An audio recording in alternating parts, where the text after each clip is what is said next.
ደንኬረ ጠዋይ መጣላችሁ ደንኬረ ከእኛ ጋር ሙሉ በሙሉ ጋር ደህና ነሽ ደህና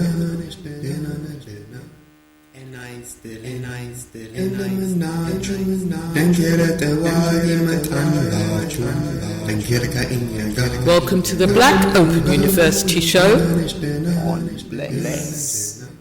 Rebuilding education from an African place of being.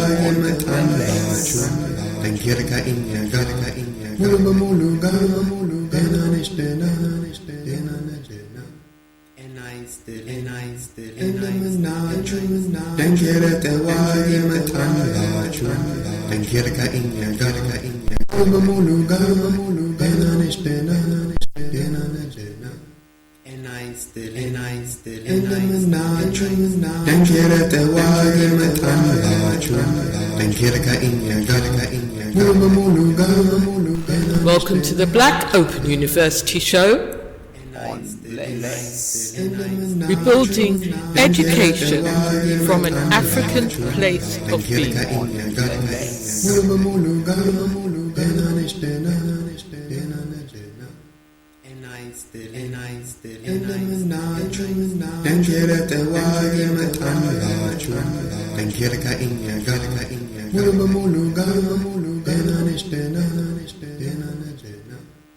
Build deep and complete. Do you know of the water of life? What's the big idea? What's the big idea? Original again, start from the heart. Not up, too deep. I see, I feel. Mathematics, matrix, institutes, patterns. 1, 2, 3, you learn naturally. Classic. Welcome to the Black Open University show on Rebuilding education from an African place of being.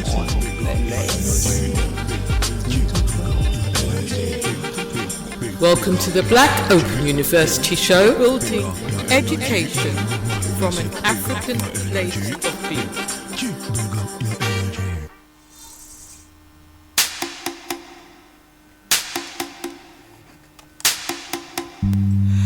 Dip and down, dip and down. We're in there. Dip down, dip and down, dip and down. We're in there.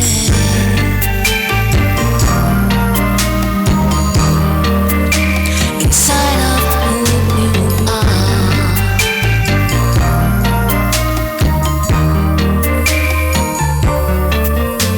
Inside of who you are. Time has its own way to be. Gracious behavior is the savior. It seems to be inside of who you are. The sky is like a storybook with sand in your eyes. See the light, come and see sunrise inside of who you are.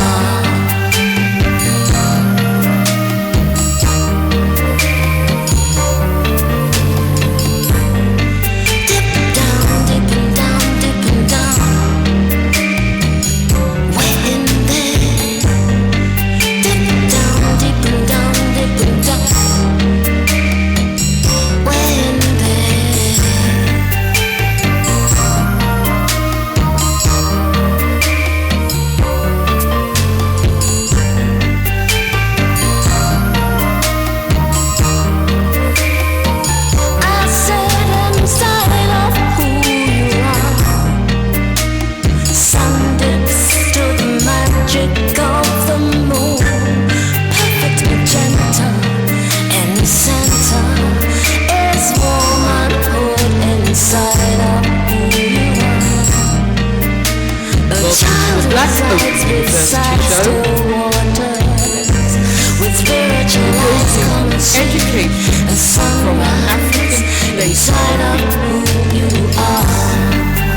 inside of who you are.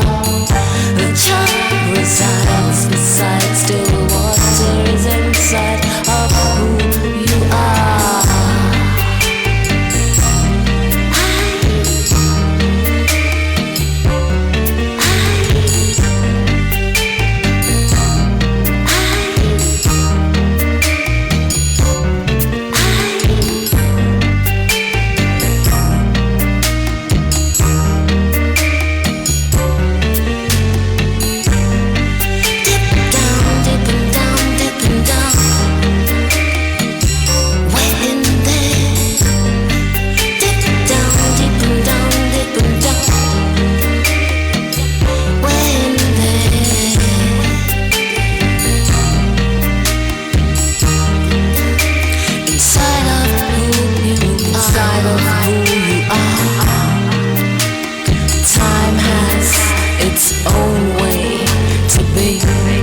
Gracious behavior is the savior.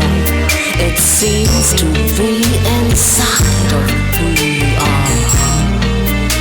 The sky is like a storybook with sand in your eyes. See the light, come see sunrise inside of who you are.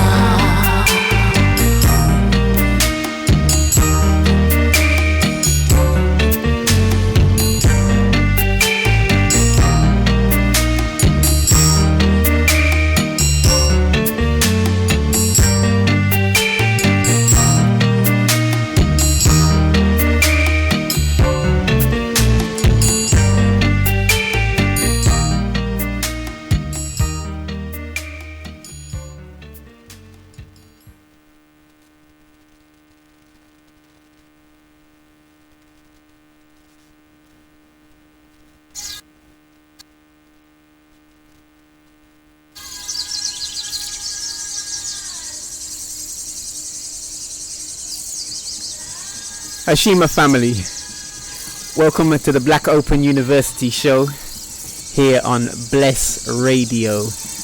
This is Astamari Bartekun, and I am very, very pleased to be here for another show. We're rolling through number 6. Yes, it's great. And yes, they say it's 2020 years since the beginning of something special, I think. But time. What is time? Let us reason on many things today, but before we do, let me open with our greeting, Yatawagi Salamta, warrior greeting, Yatawagi Salamta, Exir Yimasagan Hashima Tawagi Asab. Create to be praised, respect the warrior idea. We give thanks to all those that have come before, especially to my beloved brother Omawale. He's the one I see, my link man. I see him as I come in, always holding the ground perfectly with the deepest Pan-Africanist reasoning. And I love to hear the Garvey talkings. Fantastic. And from such a seasoned scholar, we are really blessed for this. So, we give thanks to all the ones that come before. I haven't mentioned Lady Leo for a while. Lady Leo, big up to you, Supreme, and all the ones of the mighty blessed station. Engineers and management, we give thanks. And in this essential time, we should recognize that our living presence is a reflection of a very long lineage. And this show today, we're going deep. We're going in deep today. So get ready. For those who don't know, this is a working person's show. That means that we do work together. We work on the learning. We work on coming to know more about life, more about the space that we're in, the times that we're in, the dynamics of education especially. This is the Black Open University show. I am Astamari Bartekun, the principal for the Black Open University and chair for Abundant Centres UK Development Trust, which is a learner cooperative. We are an organisation based in Tottenham, London, at the Chestnuts Community Centre, where we run a number of very dynamic learning programs for adults, for teachers, parents, for children, from primary ages to secondary ages, for those interested in particular aspects of science. We have some particularly interesting courses around hair structure science, but also the Dankira Tawagi warrior dance class. So we have a range of what we term unified knowledge classes. Unified knowledge is the pedagogy, the approach to learning that we use, which is family friendly, learner friendly, learner centered, nature centered, Africa centered. It is this way. It is a very distinct thing, and we're going to speak a lot about that today, because this show really is all about the pedagogy, revealing the pedagogy in context to different reasonings and developments and things that are happening inside of our own practice spaces, but obviously in the world. We should have to talk about things in the world and what's going on. The show, it has some particular sections, some specific sections that we work through. The first section is called Gazat. Gazat means province. It is about space and environment. So we're going to speak about space and environment. By that I mean, in simple terms, I mean astronomy,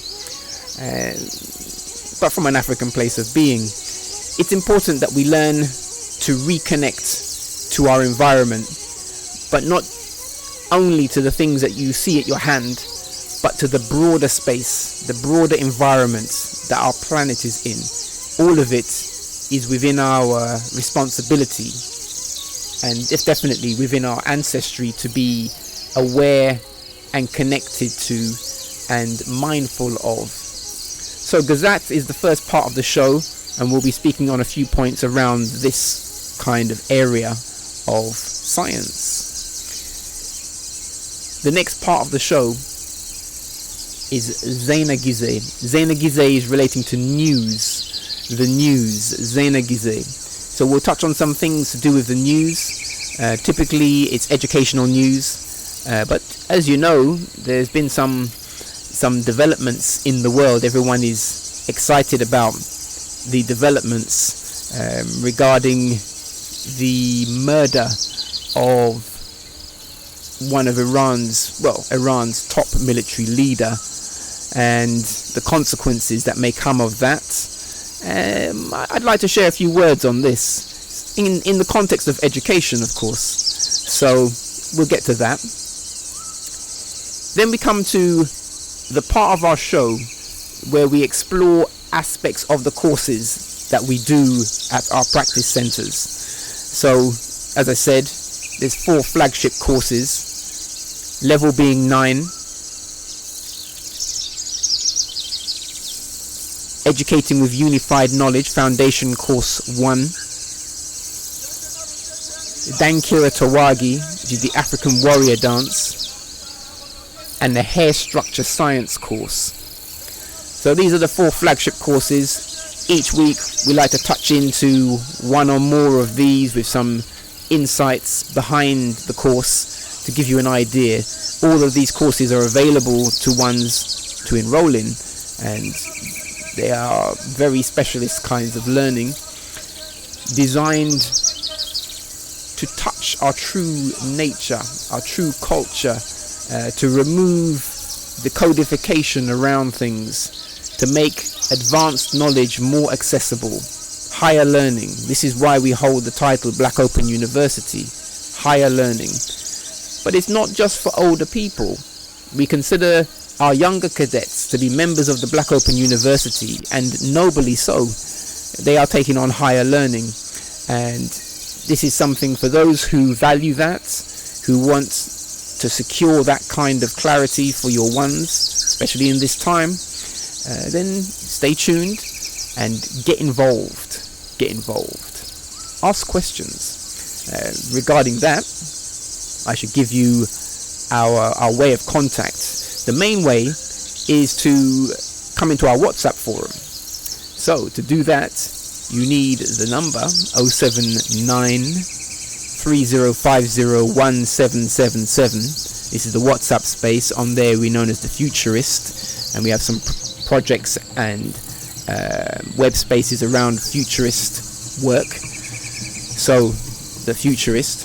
And then you come into our WhatsApp space, which is BOU Radio Show. Hashtag in front of that. And in there we'll be releasing all of the show notes, special information just for that space. Things that we're doing as we do the show will come into that space, and so it's the place to be. Special communication, and obviously we can talk, we can have a chat through there. So please do drop into that space. Make sure you find that. If you want to check in on the past shows, go to abundancecenter.org/social media, and this will take you up to a blog space which has all of our past shows and the full show notes for every show. And you'll find we're keeping a progressive development. Big up to all of those who have been following through or listening to the shows from the dot, from the beginning, first point, because you will see we're developing a clarity about the whole structure of unified knowledge. And today we're going, as I said, we're going in deep today, so get ready. So that part of the show is that to do with elements of the classes, and this week is Pedagogy Week, so we'll be doing that. The final part of the show moves into what we call a special feature, and the special feature will be around the pedagogy again. I'm going to draw on the writing of a educational consultant who's written some work about African universities, and it is interesting. So we've reviewed his work, and I'm going to play a narration of his work, and then we'll discuss it, because it brings up many important things which the whole pedagogy reasoning complements.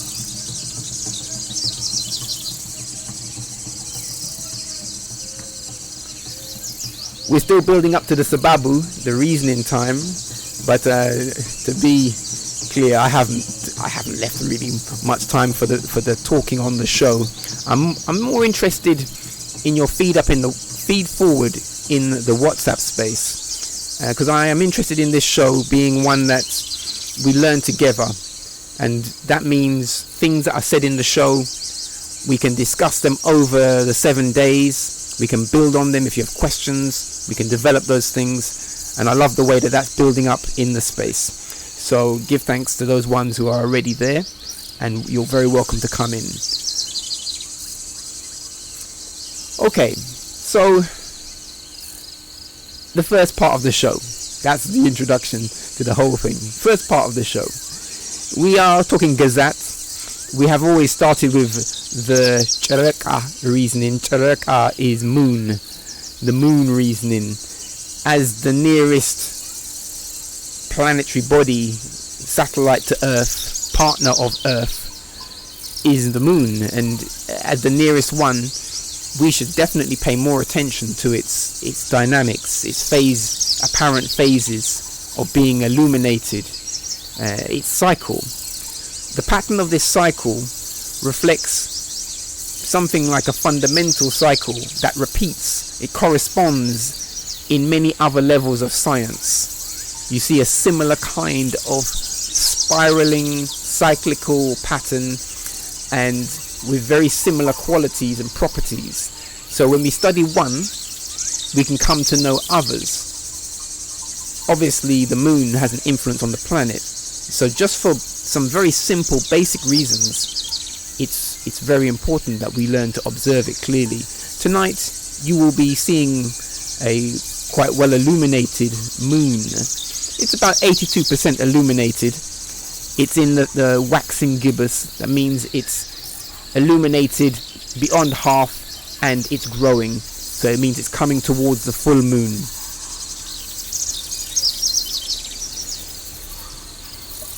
Chireka, you'll notice we're using some different language in the show. Chireka is the Amarenia word. A lot of the words I'll use will be from that culture. But in actual fact, we use this in our pedagogy, and you're going to hear a lot of new words today. Amarenia we use as a keyword language of instruction. So whenever we're talking on very critical things, that the language will come up like this. Or obviously the Kemetic classic culture, things like this language of the Kemetic culture will come forward as well, and we'll discuss these things in the show. So Chireka is coming round to full moon. The full moon will be on Friday. Friday, Saturday, you're going to have well illuminated moon. And this Friday, we're coming to a very special full moon, because the moon in its fullness will also be touching the edge of the shadow of the earth. And this is where the practicality comes in. To get the meaning of what I'm saying, we have to do a little bit of work to visualize the way that the earth and the moon dance together. You have the sun, and then at a great distance from that, you have the earth and the moon, which are much closer to each other, relatively speaking.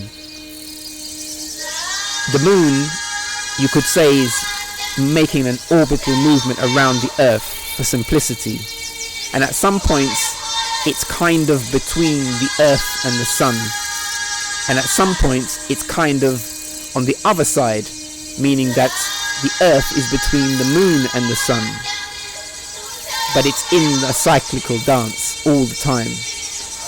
Sometimes in that cyclical dance, it will enter into the shadow of earth, and we get effects on the moon, the appearance of the moon. So this Friday is going to be such an event.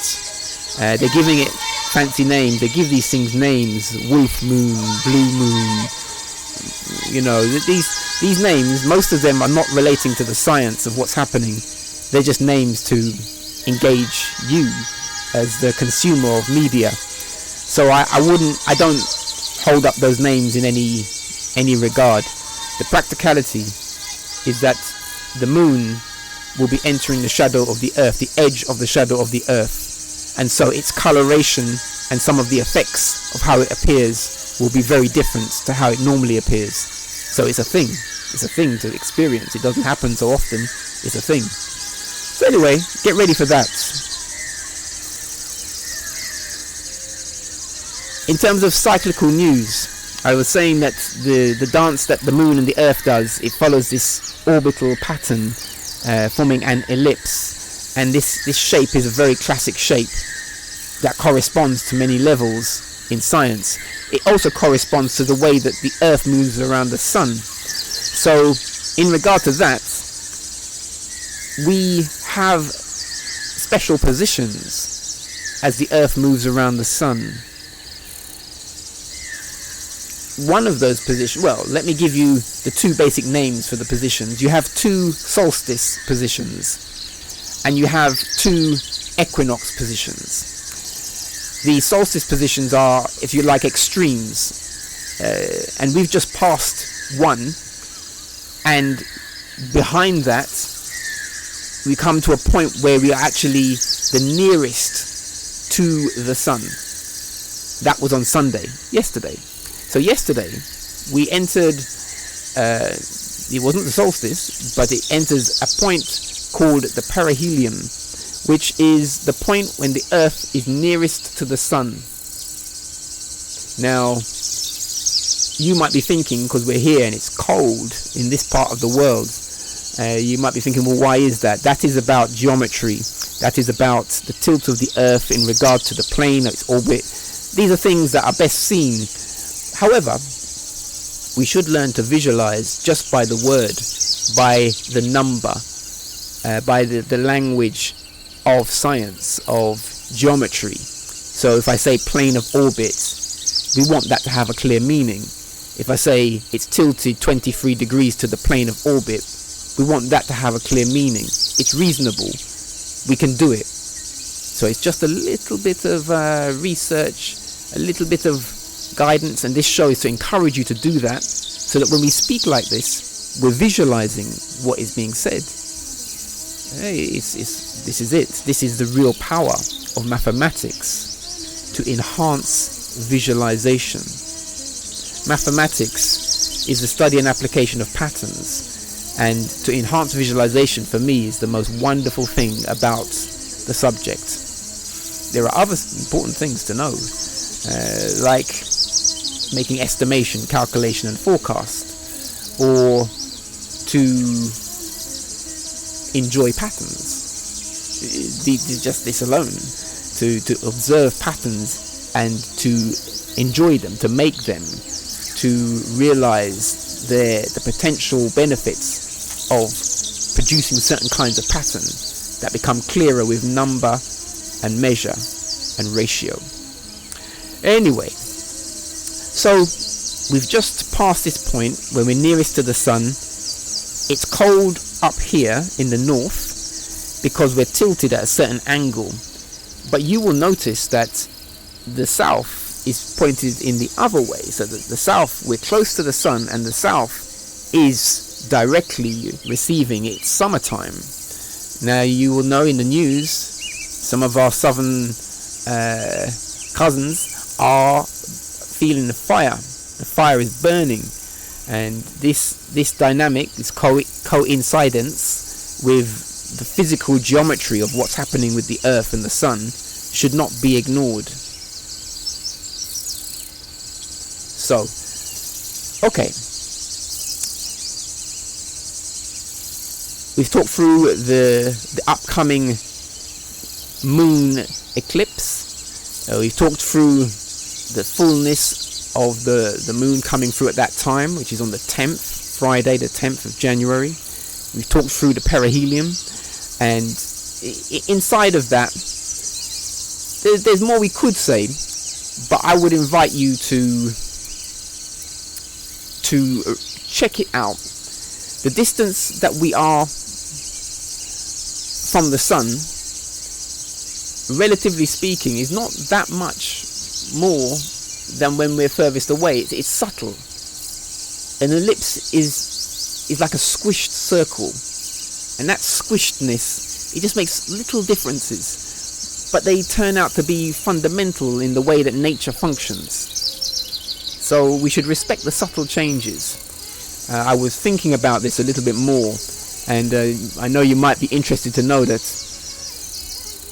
if we talked about the way the speed of light, when we're near like this, light would take maybe 8.5 minutes from the sun to get to here.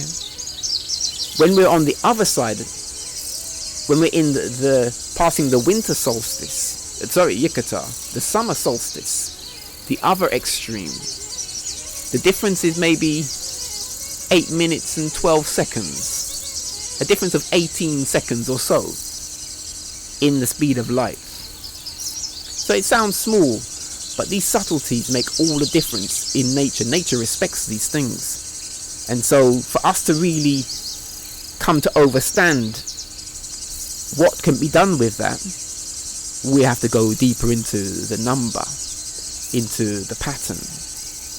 It's STEM, it's science, technology, engineering and math. And obviously we're going to do these things creatively. So, this is Gazat. Gazat is province. And just to expand on that, the term province in our pedagogy, the Gazat, it has a reasoning around it, where we think of the Gazat as having 6 domains: personal, family, community, nation, earth, universal. And each domain has this aspect of land, air and mind. Land, air and mind. So the personal province has land, air and mind. The family province has land, air and mind. The community province has land, air and mind. The land and the air could be viewed as degrees of energy matter. the lightness of energy, the denseness of matter. The land and the air could be viewed in a way as a metaphorically like this. But what's important in this reasoning about pedagogy is that we connect the mind to space, and that's a principle. That's a African principle. We value that. We know that mind, universal, abundant. So, certainly in standard system science, mind and consciousness are not practically attached or recognized as relating to space, and so the whole consideration of what space is different in the culture of standard system science.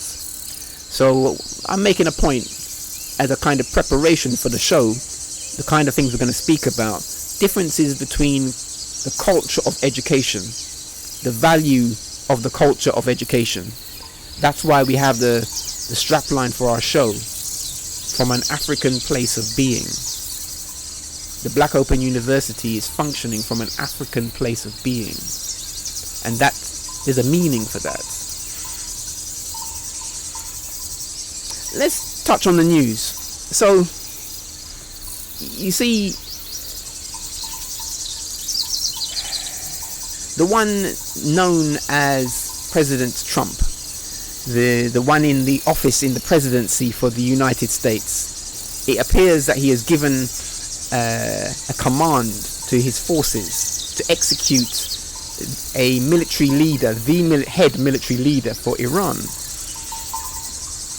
Iran is said to be a sovereign country, and so there are rules for this. I mean, common sense says just killing folk is against the law, human law, humanity law, basic like this. But apparently governments have made rules for themselves about how they should function in terms of killing each other and destroying populations, or people in populations, or leaders in populations.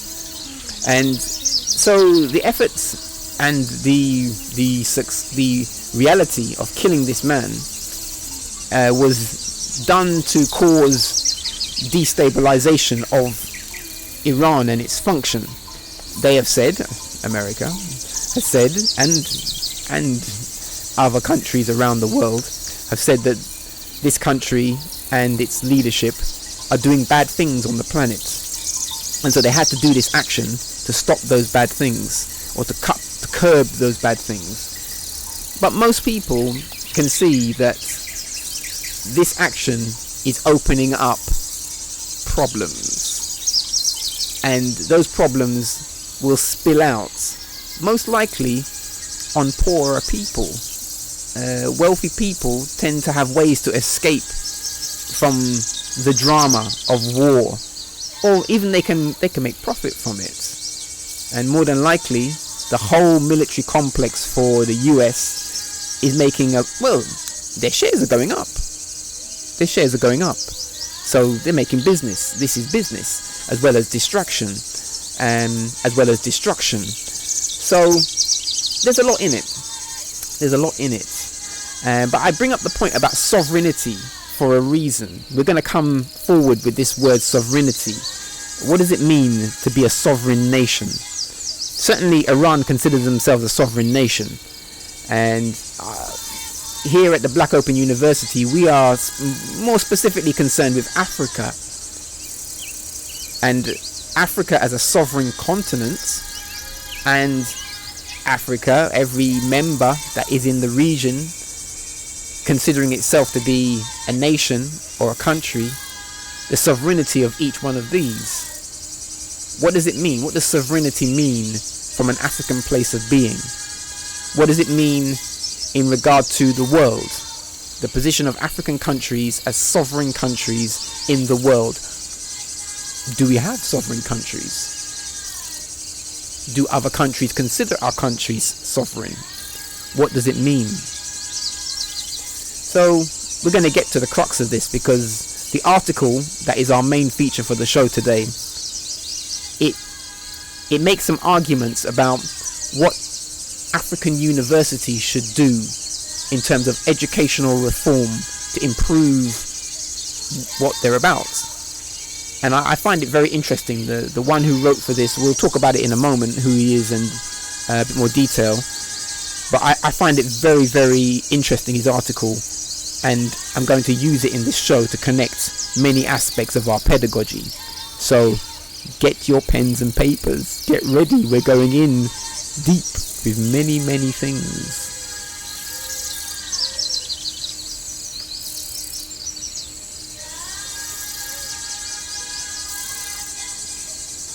Do you like the African landscape? I always bring it up because it is wonderful. It reminds me of several places on the continent, several relaxing places, meditative places, the freshness of the air and the environment, and yeah, it's good to travel. Big up to all those traveling, big up to all those who have never traveled but are thinking about it now. Big up to you, keep going, because it's time to travel, get to see the world, before some crazy leaders decide to bomb cultural sites that you might like to go and visit. Imagine that. Man wants to bomb the cultural sites of a sovereign nation, but the day before, man said that he loves the Iranian people. Yeah, this situation, I have to speak it directly to you, because we just have to speak clearly. This situation is already exposing a huge mental space between, let's say, European people and the people of the region of Iran. They call it Middle East, but that's not the right language.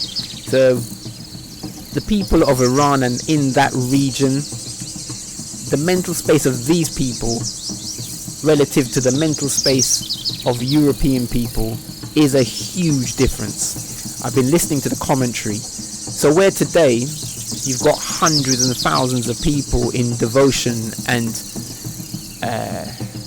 celebration of a martyr, as they would call it, a hero, a very significant leader, dearly missed already and never to be having his name forgotten in history. Where you've got those people in Iran doing that thing, you've got people in Europe saying that this guy's a dog and he deserved to be slaughtered, terrorist and all the talk like that. This represents a very huge space in mentality and perception and consciousness, and in that space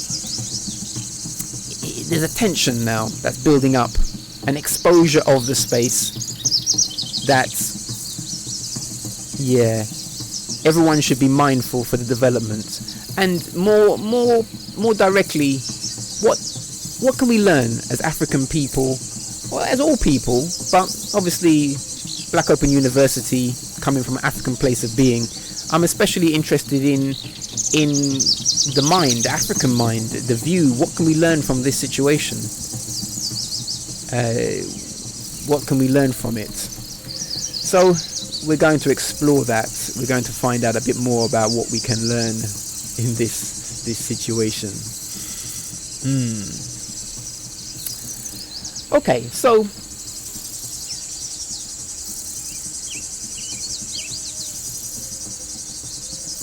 the talk, in fact, before we get to the talk, there is something else that I should do for you, and let me do that now.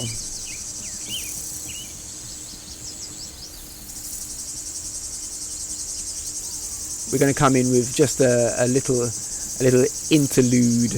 I know you like interlude, so let me bring you interlude.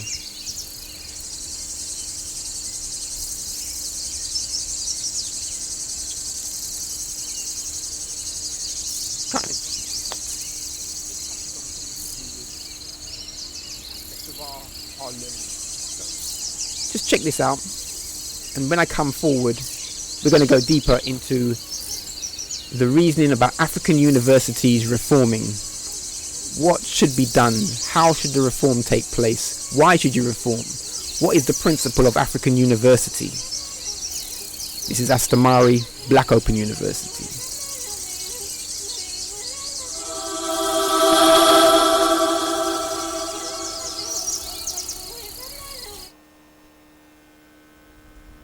Welcome to the Black Open University show On Bless.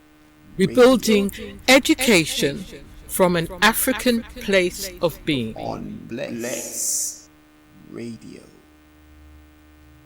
Many people have lost, the practice, the one that the ancestors used to. So we need to relearn everything that has been lost through generations. So at the beginning it's difficult, but then when you have all the tips, it can be very easy.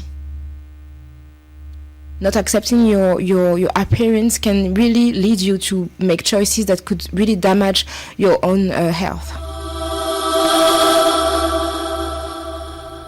Welcome to the Black Open University show On Bless.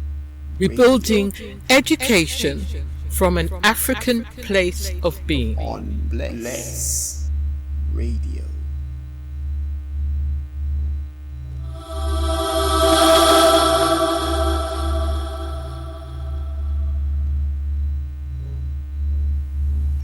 The Book of Coming Forth by Day.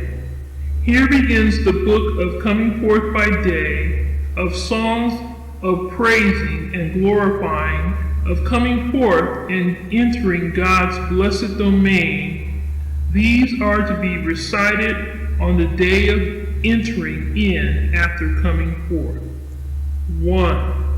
O you who bring blameless souls in the house of the risen Savior, bring this excellent soul with you.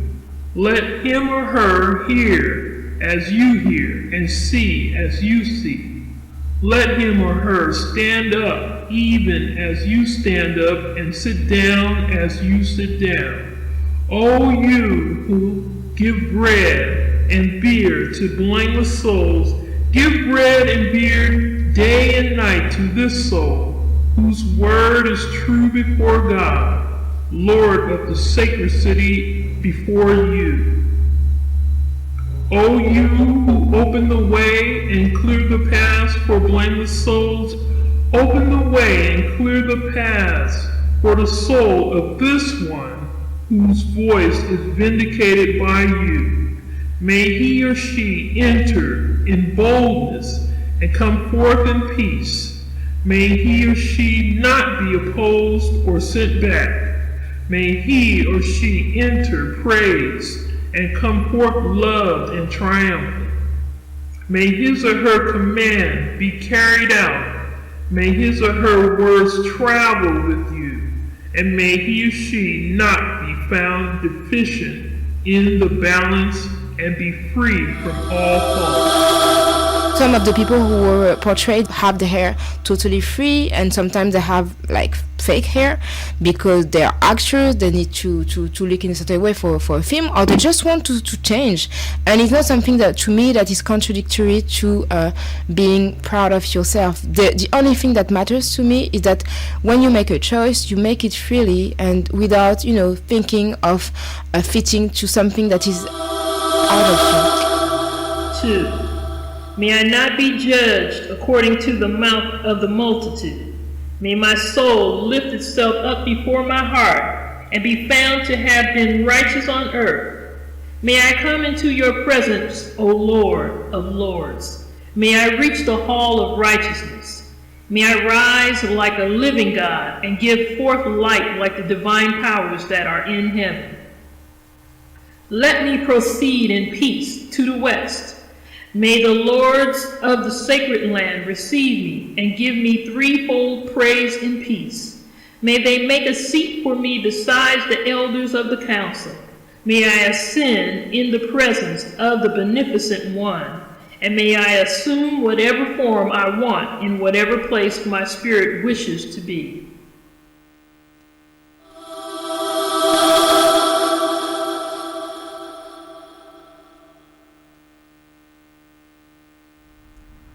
Welcome to the Black Open University show on Bless. Rebuilding education from an African place of being. On Bless. When you show yourself publicly, it's very difficult to show yourself as wearing your hair at their natural state. 2. May I not be judged according to the mouth of the multitude.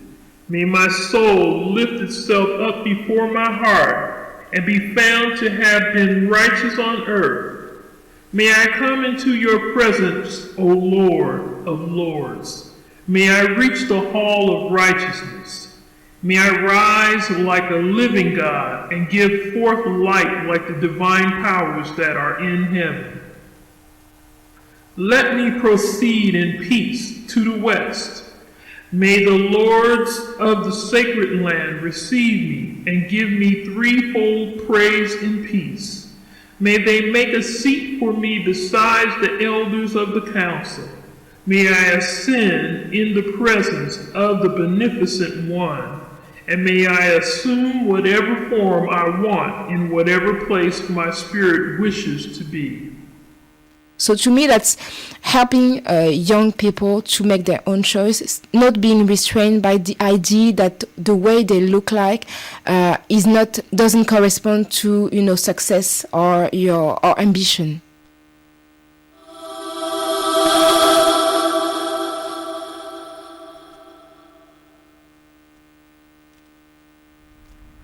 Welcome to the Black Open University show on Bless. Rebuilding education from an African place of being. On Bless Radio.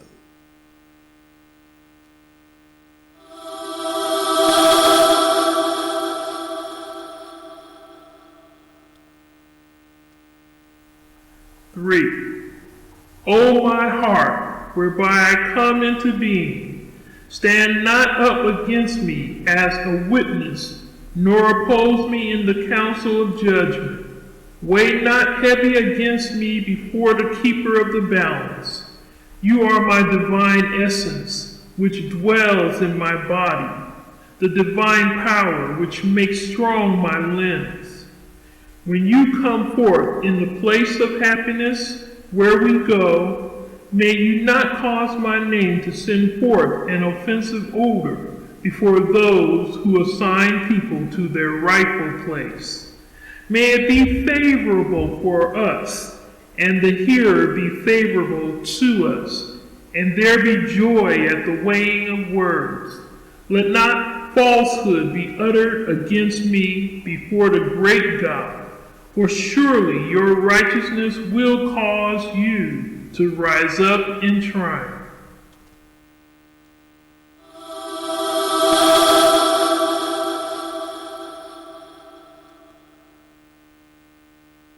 I love my hair.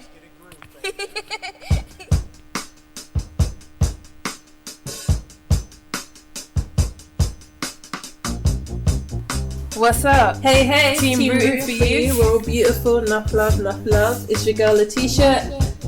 I love my hair. And I'm down at You Learn Naturally Radio after winning the Miranda Braun Diversity Leadership Award. Woo-woo. And we're about to drop some knowledge on hair science. Stay tuned. Mother Africa texturized our hair. I love my hair. Right, it's going to be super deep, super interesting, super cultural. Stay tuned. I love my hair. Nutriful, nutrients, and beautiful. Team rooting for you. Mother Africa texturized our hair. You can find me at Letitia_neutral_hair. Stay tuned. I love my hair.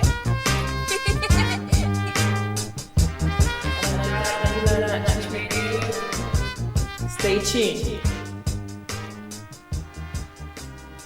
I love my hair.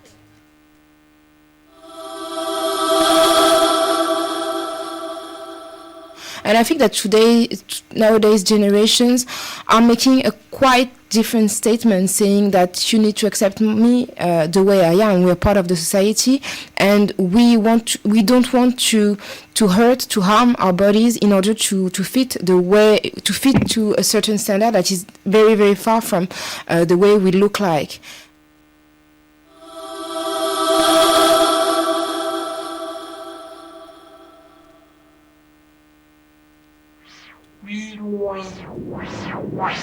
Radio.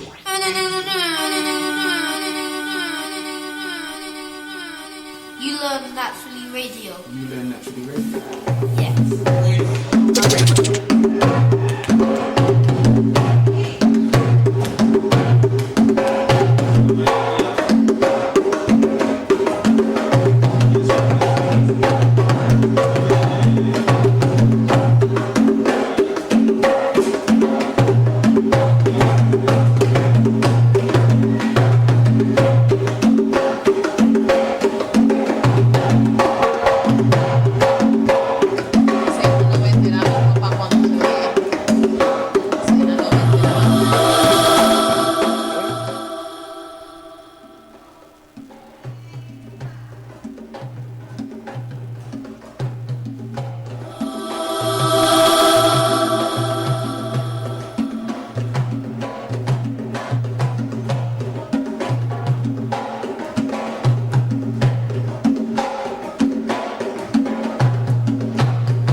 Welcome to the Black Open University show on Bless. Rebuilding education from an African place of being. On Bless.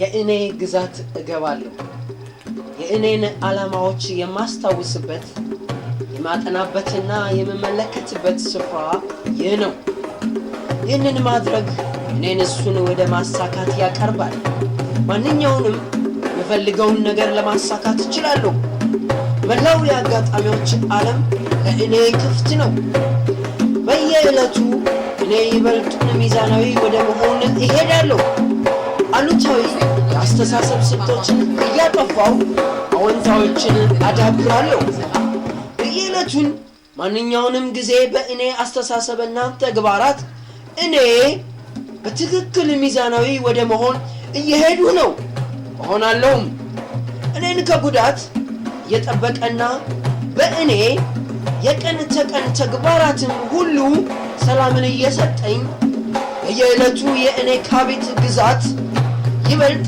የተጠናከረና ስር እየሰደደ ይሆናል እግዚአብሔር ይመስገን ሐሺማ ተዋቂ ሐሳብ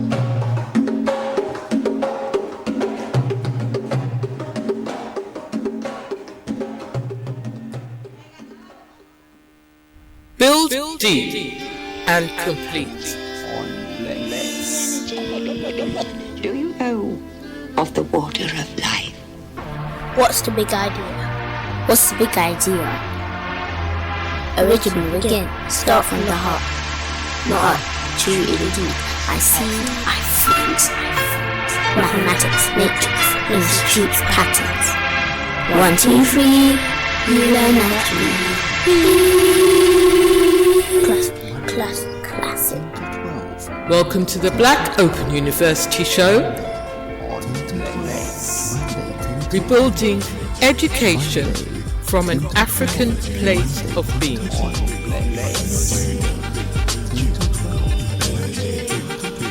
Welcome to the Black Open University show. Building education from an African place of being.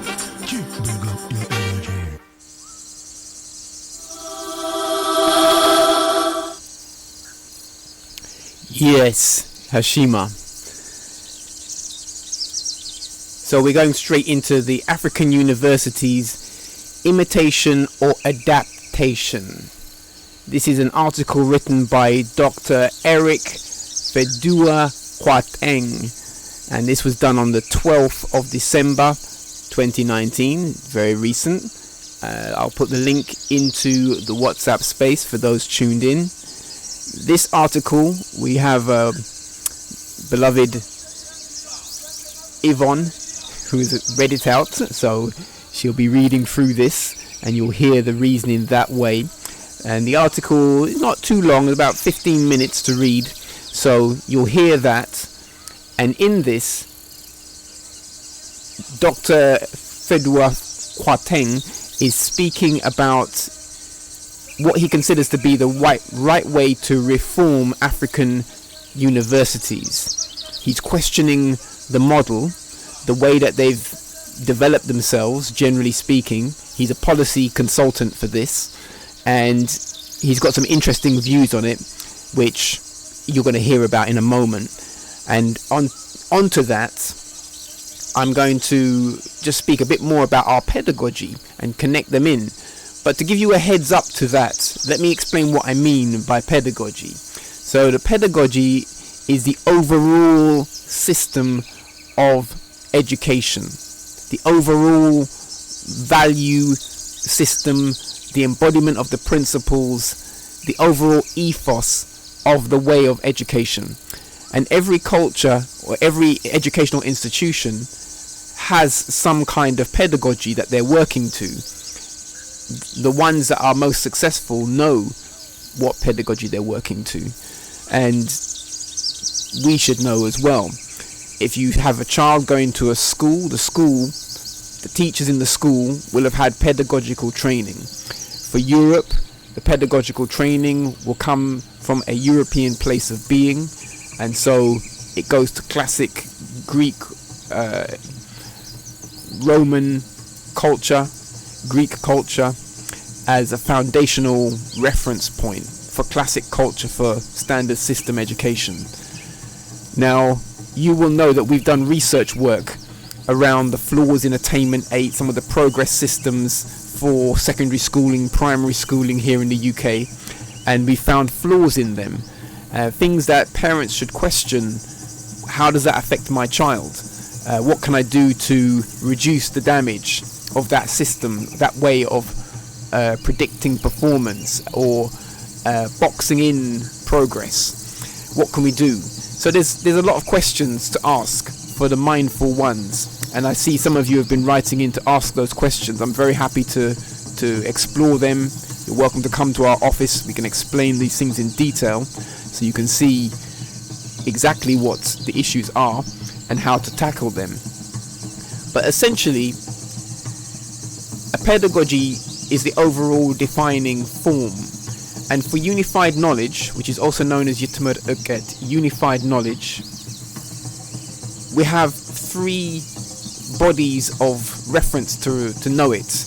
One is the culture. What is the culture of unified knowledge? The culture is defined by being Pan-African and having Kemetic culture as a classic reference. The culture of ancient Egypt as the classic reference. And many of you will know that the European culture is also rooted into the classic African culture. Many of the scholars of classical Greece did their studies in ancient Egypt, and so there is a lineage that makes it a very noble position to take, and one that we should proclaim more often. And what we're saying here is that the system of teaching that is coming from an African place of being must identify its classic origins. Done. The next section, after thinking about the culture, is what are the objectives of this approach to education called unified knowledge. So we define them under 6 points. The first one being the development of peace. Next, the development of the mind's core. Then the development of principled living. Fourth, the development of productive capacity. Fifth, the development of healthful space. And sixth, the development of humanity overstood. These are terms that need unpacking, but I'm not going to unpack them yet. I want you to hear from the good doctor on his reasoning about African institutions, university institutions, and reform, and then we'll connect these things together after that. So, first part, culture. Second part, what are the objectives? Now, with the objectives, it leads on to then, what are the principles, processes, and protocols that you're going to use to achieve the objectives in the context of the culture? And then you have the full summation of the pedagogy. In unified knowledge, there are 10 key principles. The first is Hashima, which is a code of respect. The next is Ma'at, speaking in terms of Ma'at as a universal order. Ma'at is a Kemetic term valuing order, justice, truth, reciprocity, this kind of quality. So Ma'at is the second principle, but Ma'at is also the third principle. In the third principle, it is in terms of Hisab, mathematics. So this is where Ma'at in the first instance as universal order is connecting to ethics. And we spoke last time in the last show, the good Dr. Mulana Karenga introduced us to the Husia, which introduced us to Ma'at as an ethical system. So if you didn't catch that, check out the previous show, number 5. So that is a well-developed form.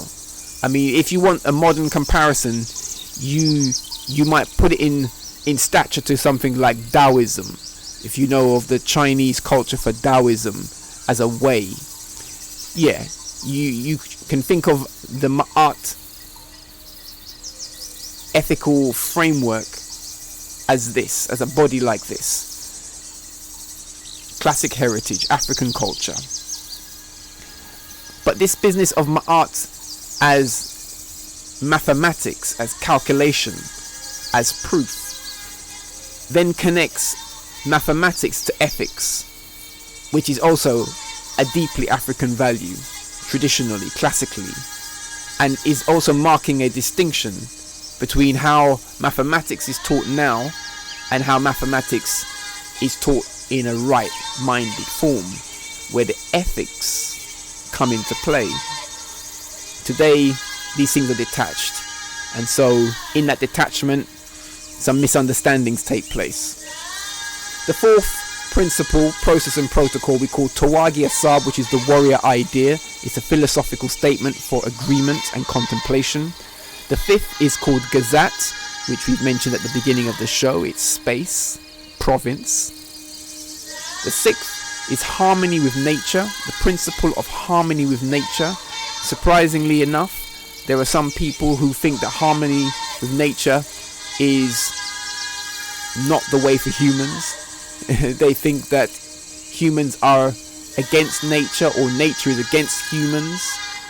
In a right-minded position, this is not the way to look at nature as a conflict. Nature, you and nature in conflict. It's not like this. This is not a healthy state of mind.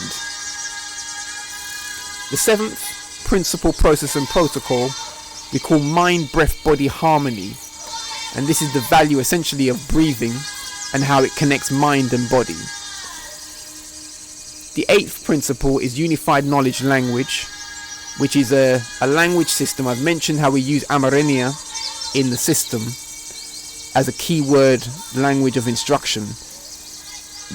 There are many reasons why we're using this Amarenia. Mainly for simplicity, I would just put it down to the value of the script and the fact that it's rooted to a ancient language, and the fact that the script is used by the nation, the Federal Republic of Ethiopia, for its official international language, whereas other African countries are not using their own languages as their official language, official script, defaulting to other culture scripts, which is then outside of self to some degree. notably. So anyway, Unified Knowledge Language, it embodies African script, it embodies African Sign Language, which means non-verbal communication. It embodies language through music, clear communication through drum and musical forms. It embodies, obviously, the writing and the speaking. And inside of that fleshing out of non-verbal communication and music as language and the script comes some subtleties of language development that are not touched by the standard system of education, because it doesn't have a unified knowledge language idea. So language is broken up, and mostly if you're in the UK, you're learning English, obviously. Maybe you're learning some other European languages, but many of our children are not learning the root of those languages, which is Latin. However, the people who are positioning themselves to be in charge, or having their children to be in charge in the future, their children will learn Latin because it's the root. It's the cultural root of the pedagogy in which they've placed their children. So if you have your children in a standard system education, then definitely you should have them learn Latin.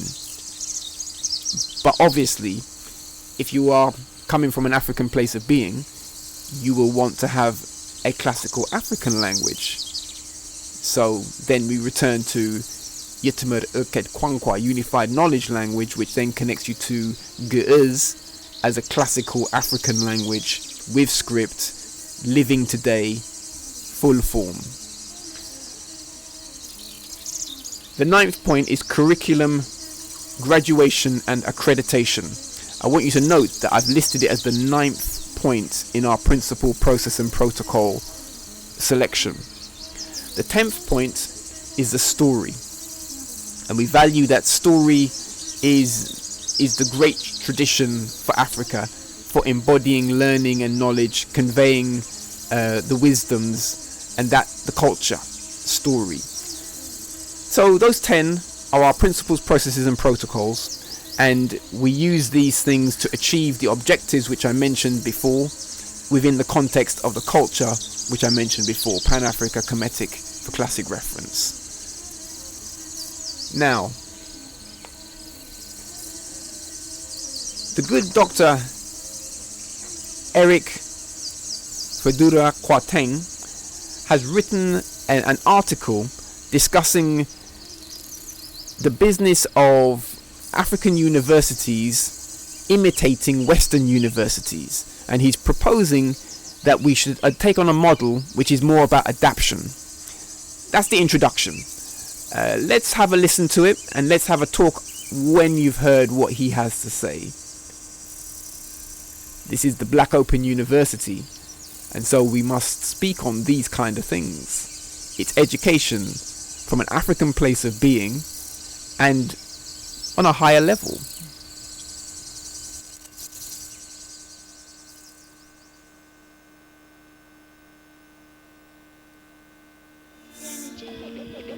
Do you know of the water of life? What's the big idea? What's the big idea? Original again, start from the heart. Not up, true in the deep. I see, I freeze. Mathematics, matrix, institutes, patterns. 1, 2, 3, you learn naturally. Classic. Welcome to the Black Open University show. Rebuilding education from an African place of being.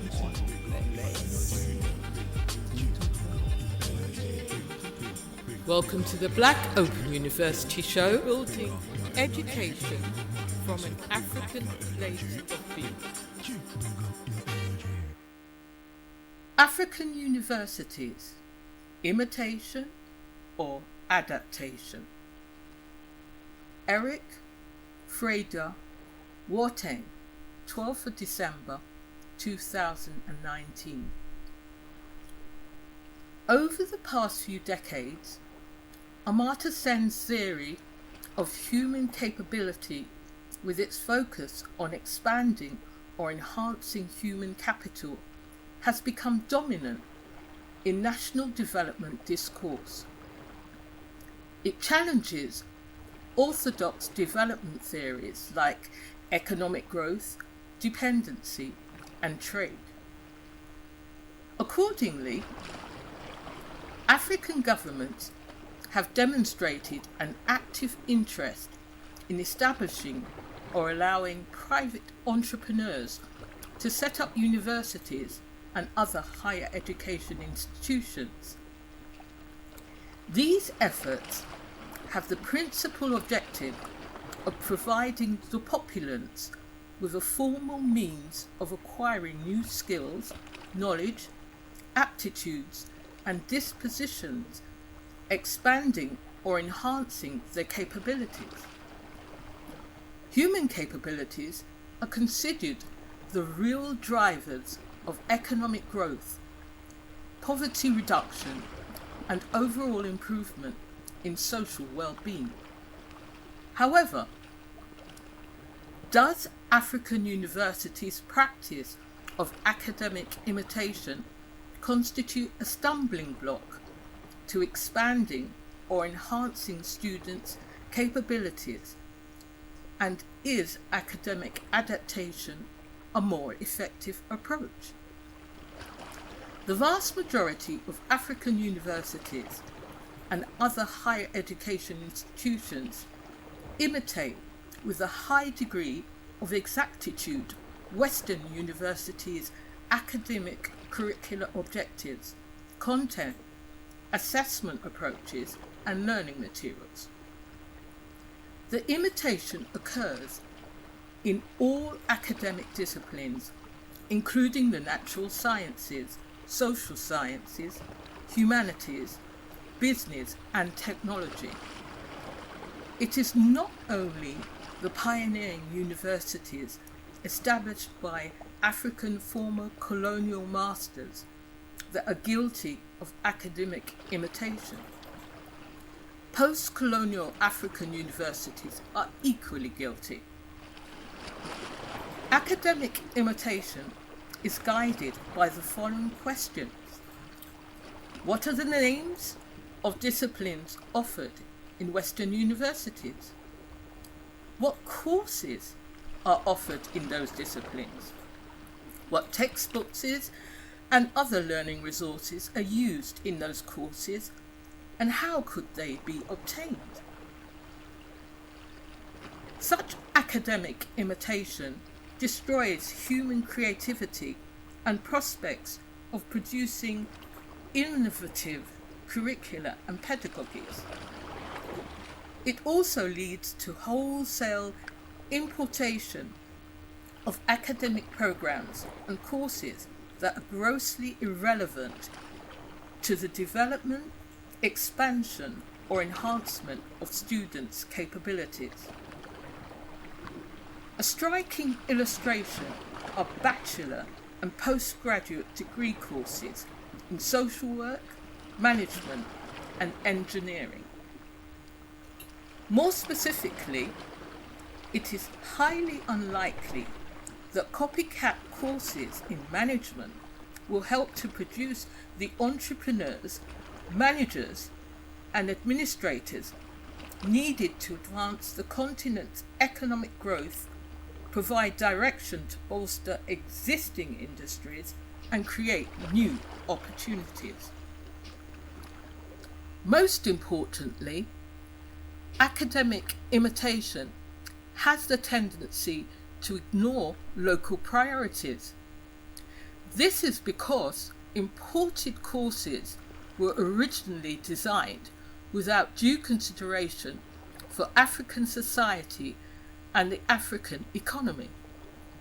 In other words, copycat degree courses imported from Western universities are not universally applicable. For instance, courses in bachelor and postgraduate degrees in archaeology and classics, Greek and Roman civilizations, are invariably imported or implanted from Western Europe. Consequently, students find them not only intellectually unstimulating, but utterly irrelevant to the development of their capabilities. In management studies, for example, it is not just that textbooks, theories, and frameworks are imported from the West. The case studies are too. So future African managers, entrepreneurs, and leaders are not being prepared to manage African-specific business organizations, practices, or problems. Social work education faces similar problems because the discipline is imported in its entirety. It does not focus on addressing African contextual problems like public institution corruption, tribalism, the impact of an attitude to HIV or AIDS, poverty, etc. Nor does it recognize African traditional institutions such as chieftaincy and African systems of land ownership. The recognition or participation of African chiefs is fundamental to the success of any community development project. It is not possible in an African context to discuss healthcare without including herbal medicine and shrines. Achieving international recognition. Most African public universities are preoccupied with achieving international recognition, and that is the principal cause of academic imitation. In fact, it is an old age source of pride for African public universities to achieve a modicum of international recognition. Yet it is one of the most intractable colonial mentalities that contributes immensely to African underdevelopment. The core dictum runs like this. If our universities' academic programs, courses, and course content is the same as those of universities in United Kingdom, United States, or other Western countries, then we are equal to them. This is an absolute illusion. It suggests that African universities, often touted as a tool for national development, are in actuality a tool for other countries' development. Furthermore, what happens to the local is that it is not considered as important as the international in looking at the relevance of African public universities. Nevertheless, from my perspective, the commonsensical expectation is that local priorities should influence the main purposes of African public universities, not international ones. If African society and economy are not benefiting from their own universities, that suggests that universities are irrelevant. One critical conclusion is that African public university courses, their objectives, contents, and pedagogies should all be designed with the African society and economy as their fundamental basis, and the effectiveness of an African university should be assessed based solely on its contribution to African society and the economy. The way forward. The way forward for African universities is to apply the principle of adaptation, which is based on taking a concept and making it one's own through creative modification or tweaking. It could be termed ingestionizing the concept. Its primary goal is to develop course content and learning materials that are unique and relevant to the continent. In this way, one could study the course offerings of other universities to gain valuable insights without having the purpose of imitating them. The adaptation approach is guided by the following set of questions. What need in African society do we want to fulfill? What academic programs and corresponding programs, courses, could provide students with the experiences they need for developing skills, knowledge, and attitudes that could be applied to satisfy those essential needs? How could students attending these courses be continuously assessed to ensure that they are developing those skills, knowledge, and attitudes considered necessary for expanding their capabilities? How are those courses organised and developed in other universities across the globe?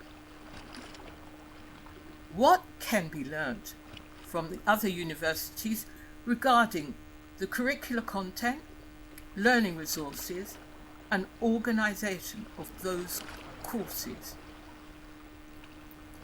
These questions imply that designing relevant African-focused university courses involves elaborate planning, data collection, analysis, and decision-making. It is not simply a matter of copying or mimicking Western paradigms. Dr. Eric Vedwell Wartang is an educator and policy consultant. Build deep and complete. Do you know of the water of life? What's the big idea? What's the big idea? Original again, start from the heart. Not art, too deep. I see, I freeze. Mathematics, matrix, institutes, patterns. 1, 2, 3, you learn classic. Welcome to the Black Open University Show. Rebuilding education from an African place of being.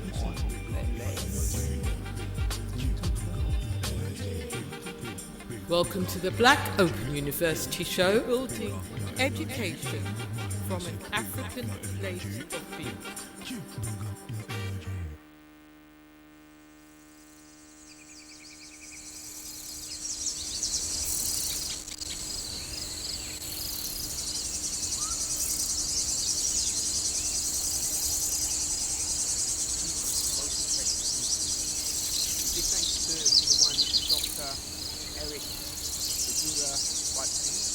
That was a very interesting article. I know that this show, as I said, we're going in a bit deep. This is a critique of the university modelling across the continent. This is a policy worker, someone with experience of working across universities in Africa, and his assessment is that there's been a lot of imitation of Western models that are inappropriate to the continent, African continental space and people, and that he's proposing a model of adaptation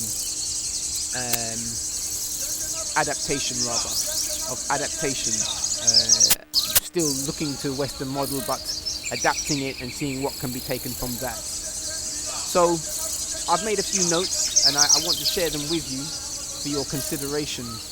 This conversation, it goes through to all levels of education.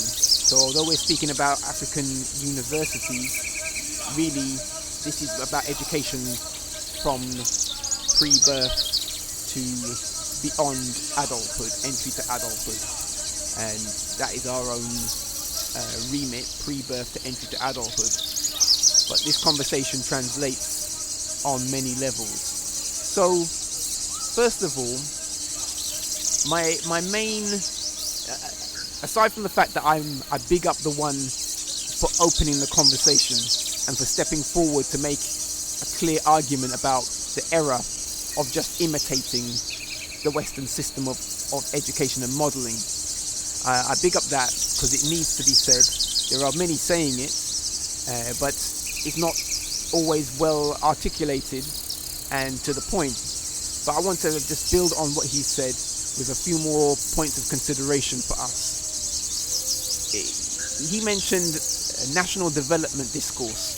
So this is an important point, that a university sits in a position of national development. And these things I'm saying to you them to introduce maybe some consideration for university structuring and higher learning structuring, higher schooling, higher nursery schooling, higher childcare, the whole thing, education-wise, and nation development. If it's a national development discourse, it's nation development. So that should be clear, that the institution is part of national development. And that's how it is for most countries that have universities.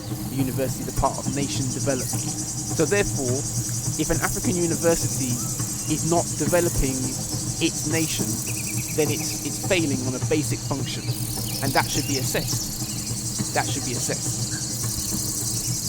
He spoke about private and national universities. And in my travels, I've seen that there are many private universities opening up in the regions of Africa that I've been to. I've seen that, and I know it's happening across the continent. So there's an influx of educational organizations, companies, commercial companies, charitable institutions setting up learning centers and coming under the remit of educational provisions. This is an area that has a lot of potential, and those of you, I know many of you would listen to this show, many of you would have an interest in setting up education in Africa, and I'm trying to urge us to think carefully about the pedagogy, think carefully about the root essence of the organization. So I think there is a lot of room for private institutions doing a lot of work on the continent, but that movement started a long time ago, and many organizations who basically do not have Africa's best interests in their heart or even in their capacity are already there doing service of some kind, which largely is miseducation, because it is still attaching citizens to systems of learning that are outside of their nature, not from an African place of being, causing problems and shortfalls. So that's the next point. And inside of that, in summary, if you are someone looking to set up a school or an educational provision, then we need to talk. The third point I made a note about was to do with what he mentioned as the drivers for African universities. He mentioned economic drivers, poverty reduction and well-being. I would put it to you that a deeper consideration of this, if you have economic development, then you will also need, quickly on the back of that, you will need to be able to defend your economic development. So every nation has some way of defending its resources, securing its resources, sovereign wealth. If you can't defend it, but you are generating economic systems, then more than likely you're part of someone else's economic system. And that seems to be the case across much of our regions, as in wealth is seeping out, leaking out being squeezed out, and it seems that ethics or other failings are allowing these things to just happen. So the next point I mentioned here, I noted down imitation. He's used the language of imitation or adaptation. The issue with imitation, because he's recommending adaptation, the issue with imitation is that we have been in the past and for many up to now, have been imitating Western models of education without going to the root of it. So I mentioned earlier on, if your child's in a standard system school, primary school, secondary school, and you want your child to do the best that they can do within that system, then you should have your child learn Latin. It's not a joke. It's the classic language for the pedagogy of the standard system. So if they learn the Latin while they're young, then they will be able to penetrate the language of science, the language of mathematics, the language of medicine and law, and those things, those are important subjects. So, maybe your child is not going to be doing that because you think they're creative, they're the creative type. You know that one? My one's the creative type, so they're not going to do those academic things because maybe we as adults feel damaged from our own journey in the system, and so now we want to just run away from that stuff. It's not about that. It's not about running away from that. All of our children have a great capacity for all things called science. Science means to know. So when you say they're not good at science, they're more good at art, that is in itself a Eurocentric way of thinking about education. Science is knowledge. All human beings are driven to know, to come to know in some degree. And so, healthy human beings.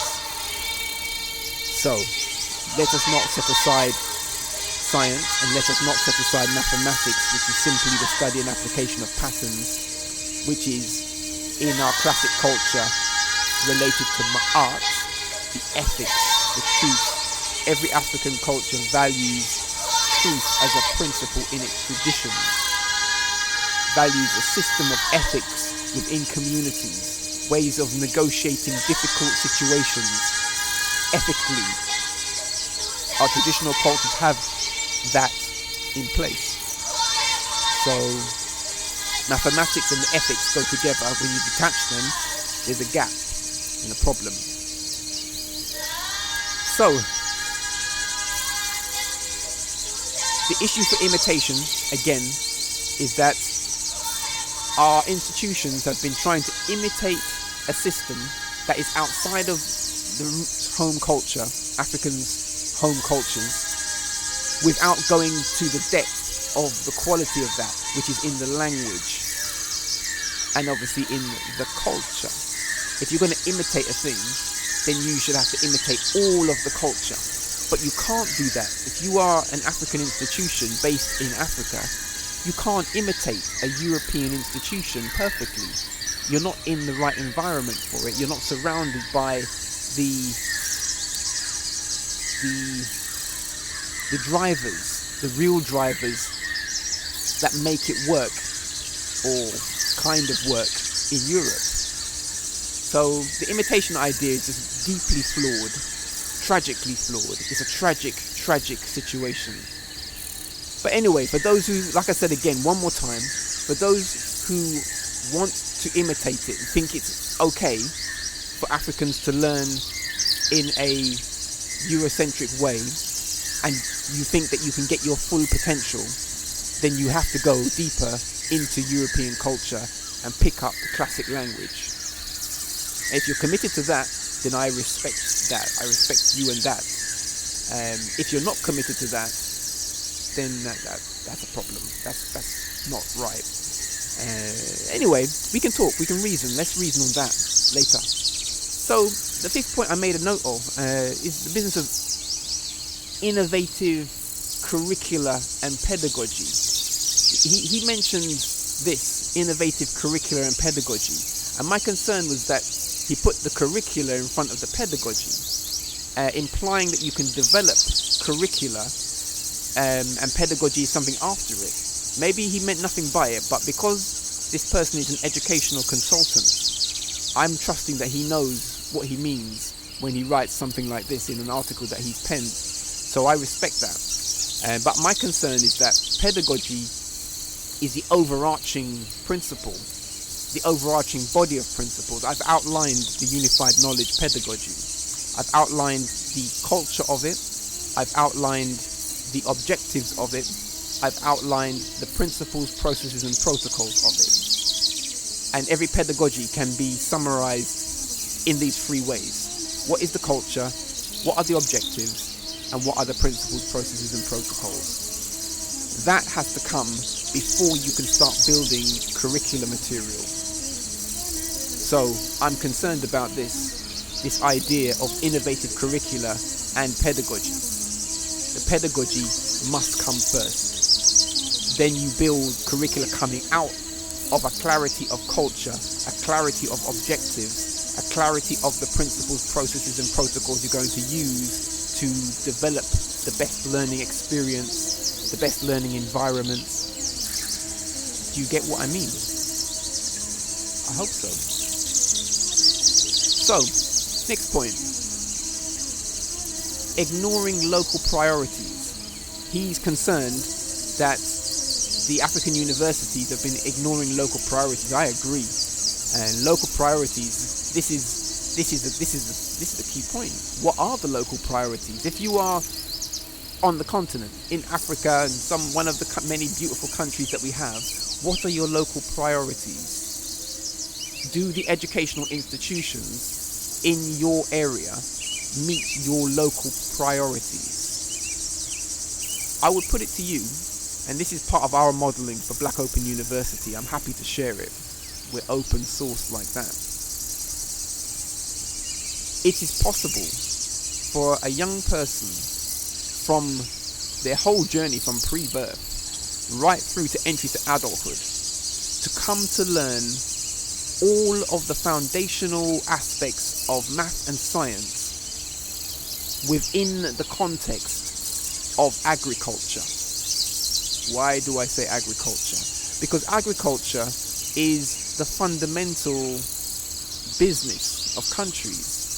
It's the fundamental business for human beings to sort out the food, to make sure that the food supply is working and that you're innovating and producing better yields and dealing with different environmental situations that may come from time to time.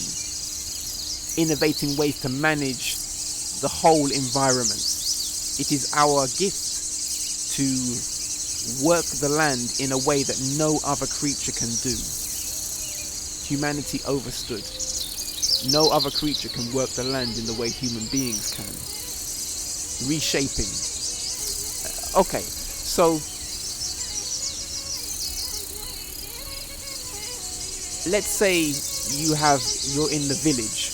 Your child is in school. Let's say they're primary school or secondary school.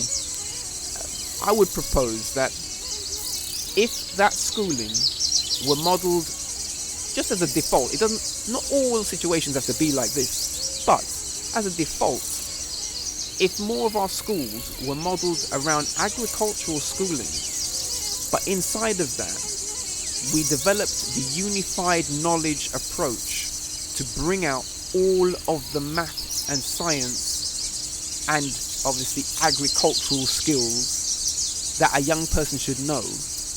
When they finish their schooling, they will be in a position that they have learnt about local priorities. It makes sense, huh? It does make sense. And the challenge is to assess what, let's say you want your child to also have an international comparability, peership, or leadership. Leadership. The African child as leader globally because of their brilliant education. Let's say you want that. Then you might want to compare. Well, how do children of this age or this stage of development, how are they doing generally in other parts of the world? What kind of things are they learning about? Will our children be able to meet with them when they are mature and help keep the world in good order? Will they be able to make meaningful collaborations together and secure the space? Or will there be dominance of one over another? We should think these things through. So anyway, local priorities, I would strongly indicate the agriculture as a fundamental local priority across the continent. And so the whole language of math and science learning should be fundamentally anchored into this space.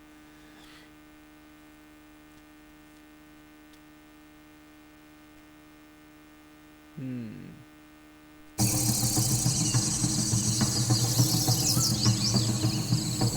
we jumped out of the African landscape. The reasoning took me far away, like I was going up to the moon. Couldn't hear the African landscape. But we're back on the ground. Okay, so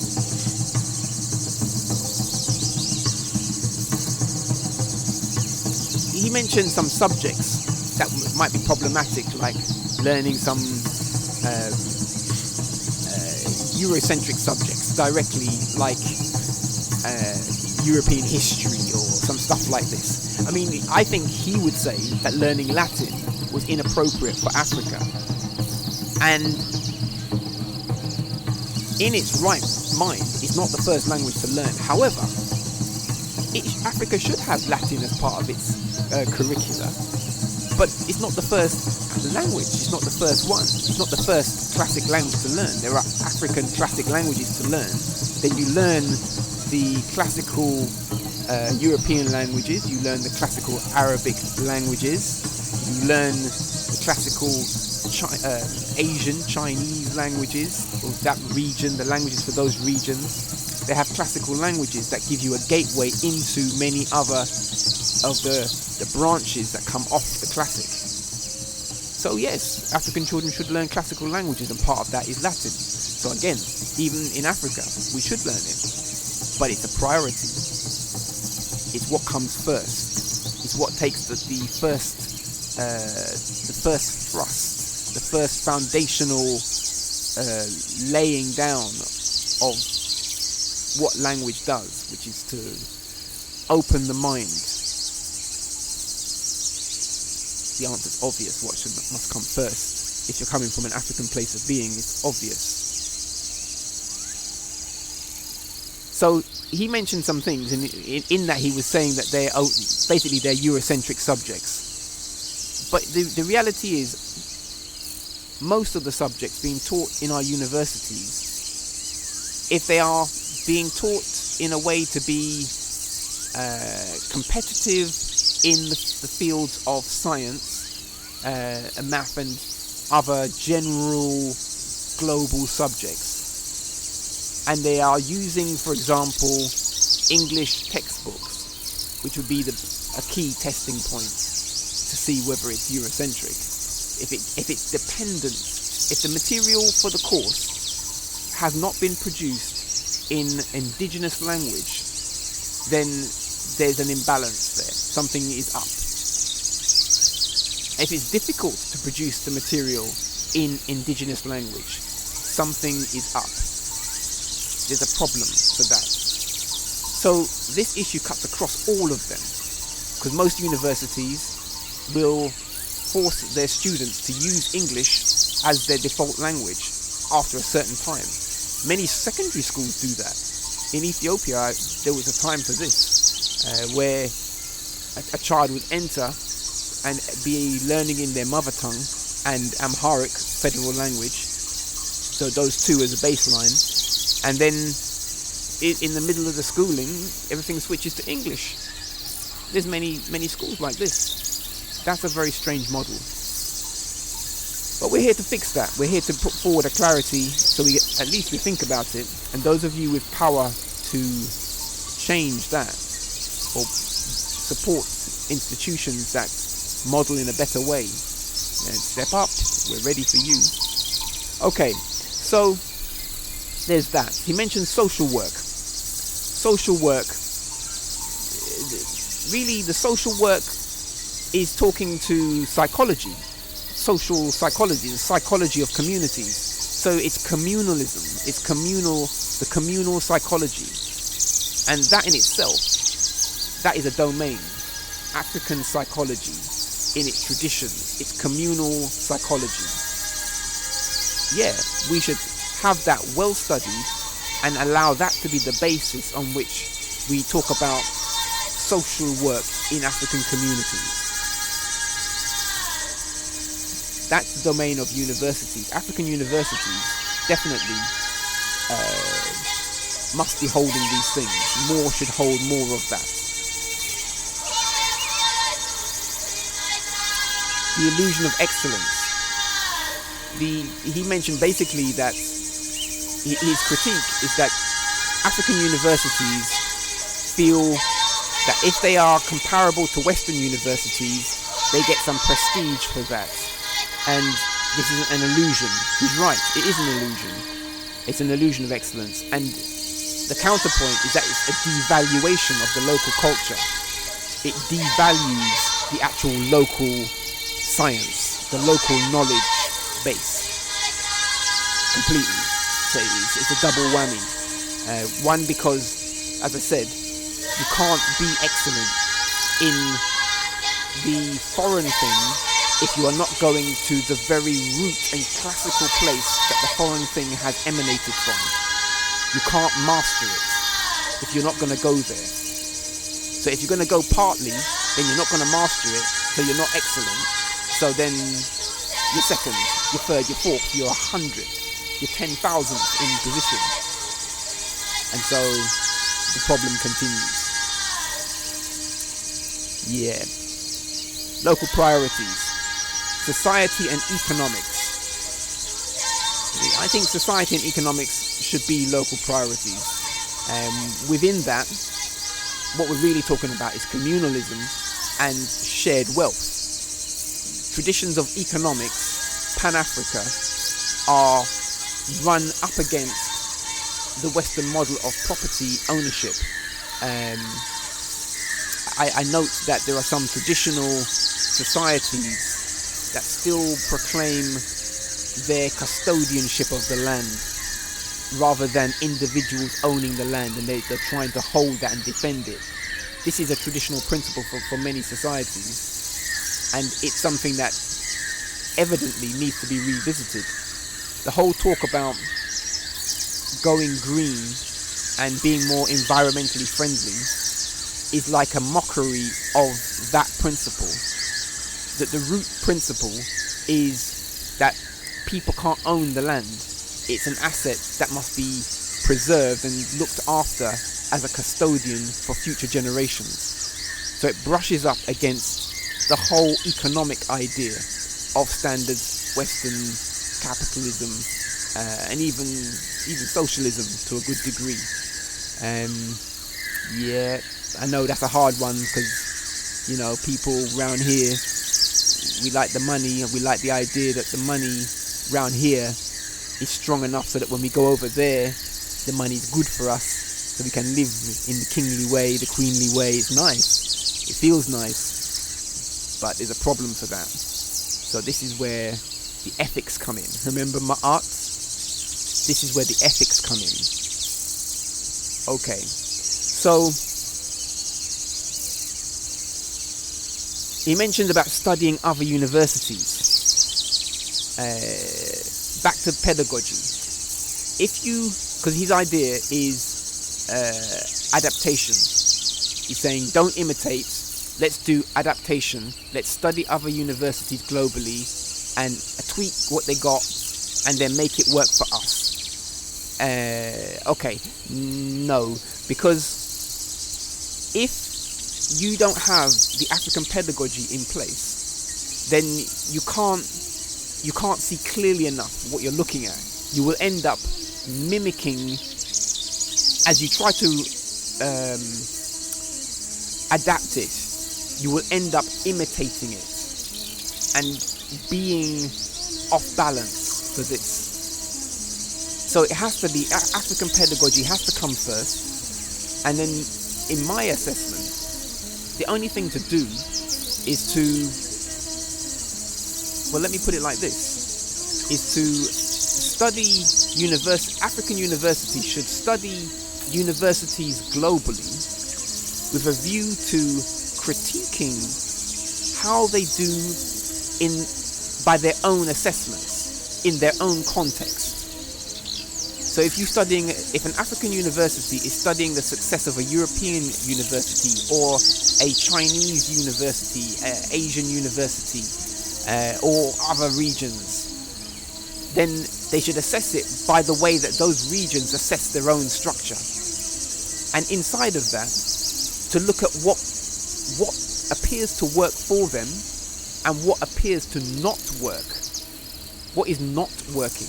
That's important. Because these systems, they're not working so well, even for local people round here in Europe. England, let's say I'm here, I can speak more clearly for this. There are issues. We're not performing well compared to other European countries. PISA reports, OECD, we know the reports that give insight to that. So that thing there is part of the illusion of excellence, like it's so grand and shiny to come over and get the Western education.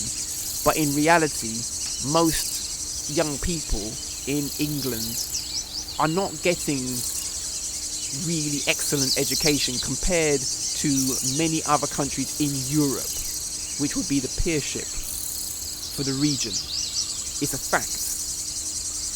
You should check it out. So, yeah, we should study universities globally, but it's a different eye, not to try and adapt anything, but to critique it and try and learn by critique, and then take the critique and any insights of what appears to be working for them and see through our own pedagogy how those things might relate into our own system. Are they practical? Are they meaningful? Do they resonate in our context? Will they lead to national development, nation development? And so we come round to nation development. He listed some questions. The questions, I want to touch on these things as well. But before I do, nation development is sovereignty. Remember that? Like we spoke about the sovereign states. So let me just read out some basic definition of sovereign.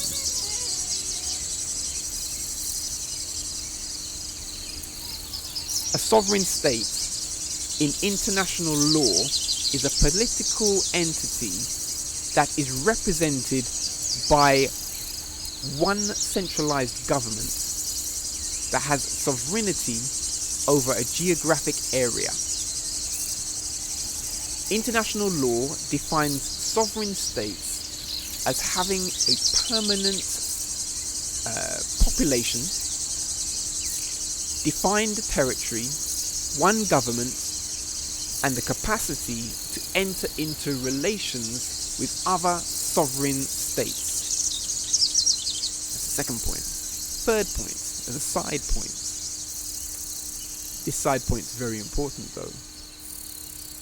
It is normally understood, I don't think understood is a good word to use in these lawful conversations. It is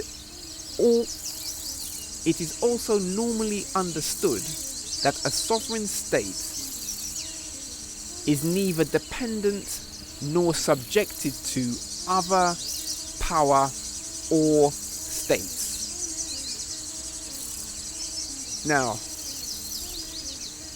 I'm not going. It's a popular concern. The influence that people feel is upon African countries. Africans feel influenced by outside forces. This is a common situation across the continent, which in practical terms means that most African states, the people in most African countries, do not really see their nations as properly sovereign, meaning that they're not dependent on external states, external countries, nations, and they're able to resist influence if they wish to, but they can enter collaboration on a mutually respectful level. Most African states, or I would say the populations in them, would agree with me that is not the common feeling. Now, if that is the case, then the function of the African university is to ensure sovereignty, is to ensure that the education of the population is of such a standard that its capacities develop the sovereign position. Because until you've got the sovereign position, it's slavery, it's abuse, and you know what that's like. We know what that's like. That's wrong. I mean, obviously, many countries feel it's okay to some degree to keep some other countries under their control so that they can milk out the resources so that their children can live good in the future, and the children in the places that they're milking out will be under them. Some people think that's okay. Some Africans think that's okay because they can squeeze themselves to be at the front and get a bit more. But generally I would say it's European countries like France and the UK and every other European country that has a stake somewhere in Africa is in that kind of arrangement. A disrespectful one, one that does not properly seek to support or respect the African country as a sovereign. So, sovereign state, this is the primary function for universities, to develop the national developments, the national priorities, and to function in a way that is met with the local priorities, the regional priorities, the national priorities, sovereign state.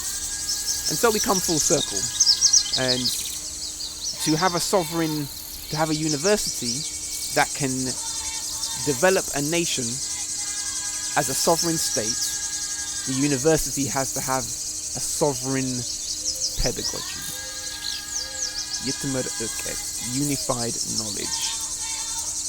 It needs a pedagogy that can define its culture, its classical reference points, its objectives, and its principles, processes, and protocols. The university has to do these things. If you want to test a university or a school, let's keep it simpler. You can test your school, the school you take your child to. Test the pedagogy. Ask the senior management to explain the pedagogy of the school. Is there a document that you can see to explain it?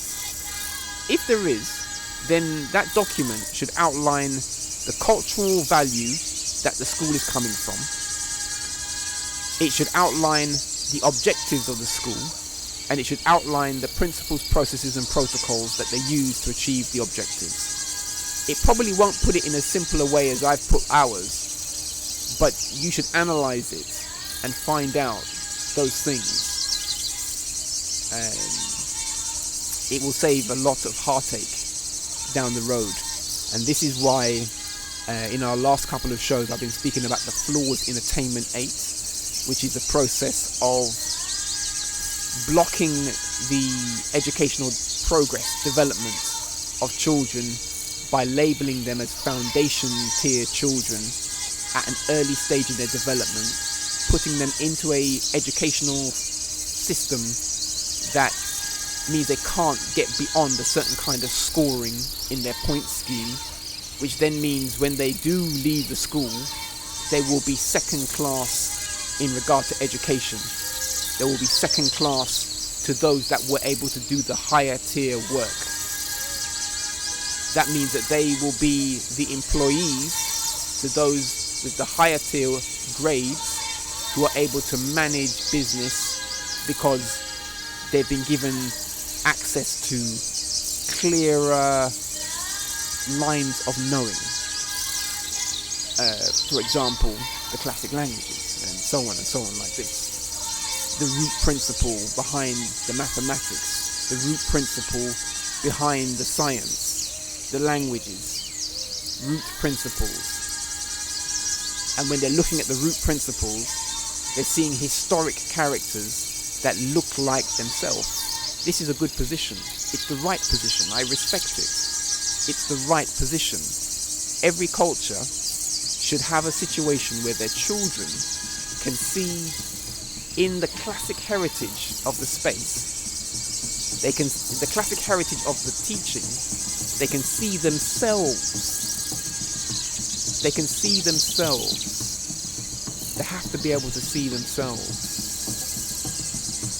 If you are sending your one to a space where all of the classic development looks like people that do not look like themselves and they cannot see themselves in the foundation of knowing, is a problem. With due respect, is a problem. So we come back full circle. It was a very, very special reasoning. I was very pleased to bring it forward. But the punchline to it is sovereignty. What does it mean to be a sovereign? And for me, this term sovereign, because you've got some people in this country who are called sovereigns. They're people. They're families, and they're sovereigns. So persons can be sovereigns then. You can be a sovereign person. What does it mean to be a sovereign person? Perhaps we can translate some of these ideas. So perhaps it means that you see yourself as one entity. I mean, that's kind of obvious. But it's kind of deep, because in real science terms, basically a person is made up of many entities. If you go down to the microbiome level, no disrespect, but all of you got stuff on you, in your bodies, around your bodies, that are other living beings. And you got a whole, multiple nations of them all around each one of you. You're moving about like one, and they're living in your system. But you're kind of leading that whole gathering. So if you consider yourself one, that's quite special. Especially if you're conscious of the diversity. No, I told you we're going deep. But just flow with the reasoning. We're coming to the end of the show now. I see my engineer stomping around the room. Yes, no problem. We're coming to that time in the show. Cruising. A sovereign person. The sovereign person should take the metaphor of the sovereign nation. Law. What kind of laws govern the sovereign person? That they can interact mutually with others equally without a power imbalance. Without a power imbalance. Without being dominated. So yes, that's right. We should wish this for our children, that they can be sovereign beings, not born into domination. And if you don't know, we've switched into a new kind of thing with the whole algorithmic developments where even the inequality, the injustice, it can be embedded into technology so that machines can perpetuate the racism and the issues that have dogged the planet for so long. So if people are not educated in a sovereign way, then it's slavery. It's that kind of time. I do the late show. I'm on the late shift, so I know you may be hearing this in the daytime, but we're in the twilight hours, so I have to speak in the twilight hours way. And basically, it's freedom or death. Yeah. What can I say? I think it's time to say that again, there will come a time. There will come a time when the critical mass of ones hear the situation as I'm outlining it, and many others are outlining it. It's not just me, of course it's not. Many are outlining these kind of details.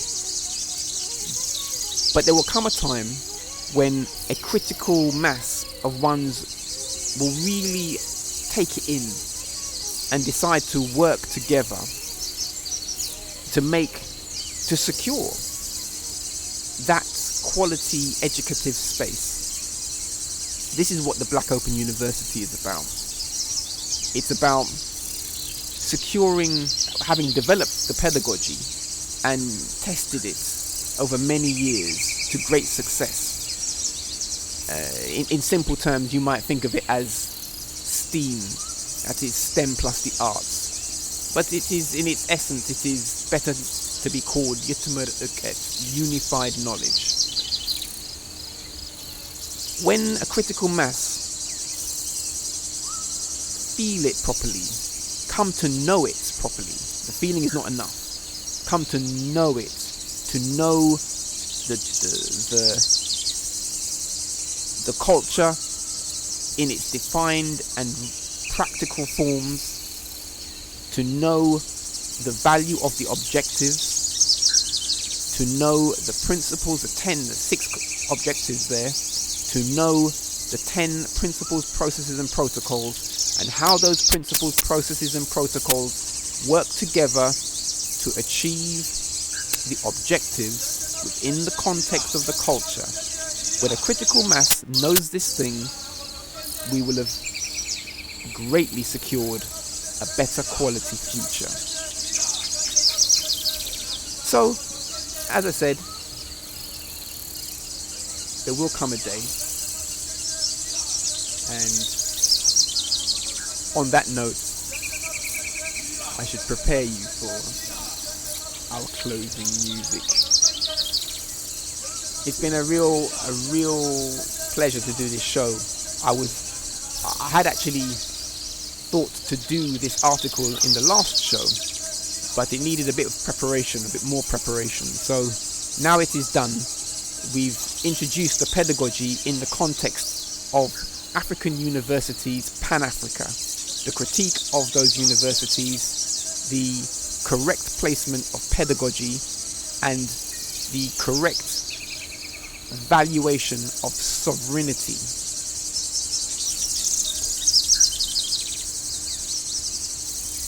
Exiri Masagan Hashima Tawagi Asab, Creator be praised, respect the warrior idea.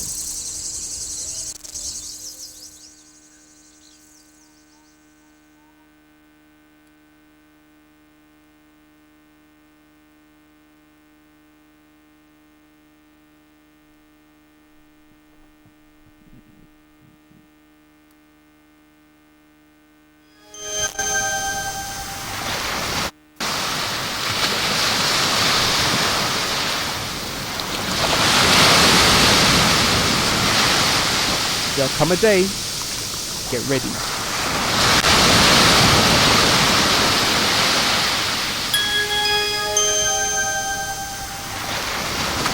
There'll come a day There'll come a day.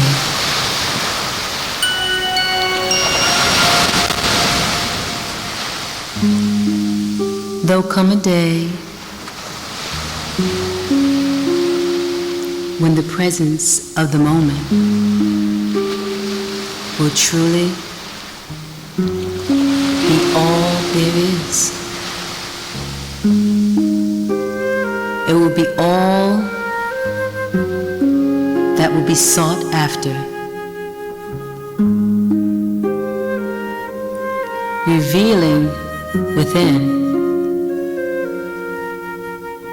life's riches.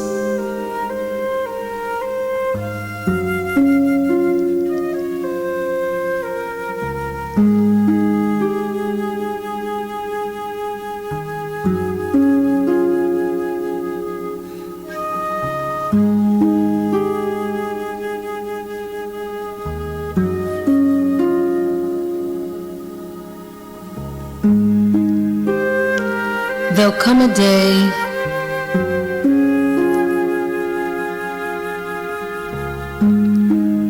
when we will stand for truly what we believe in,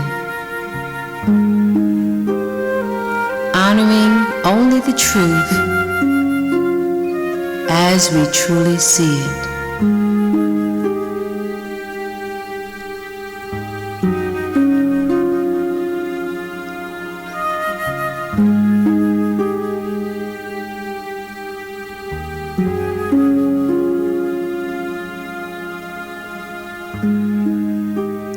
And on this day, the rainbows of light will set us free.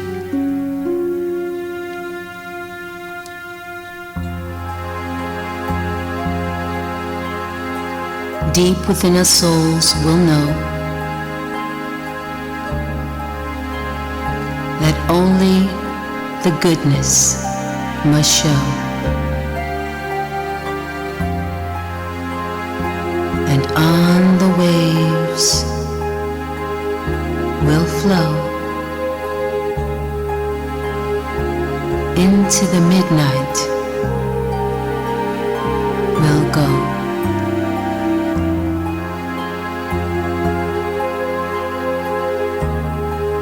An abyss of which we'll have no fear, because we'll always know that the Creator is here.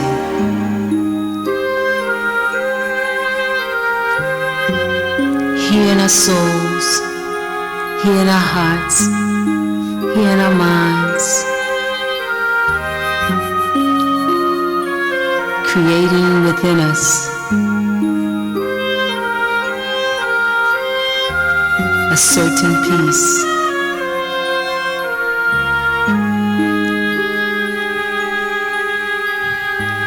A peace withstanding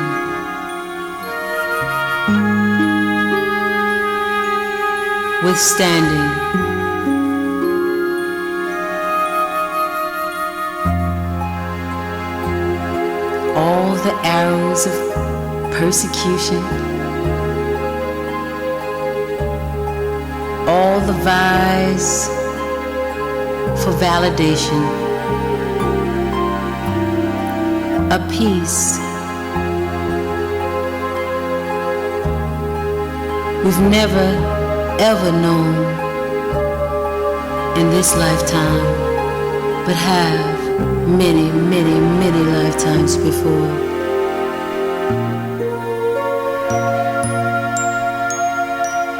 Open the door. Open the door to your heart. Release the anger. Release the tension. Release the shame, blame.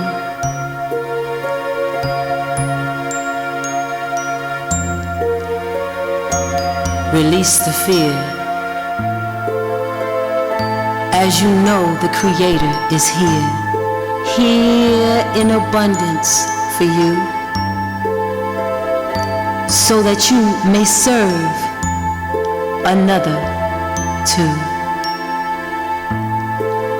Honor that which you hold near and dear,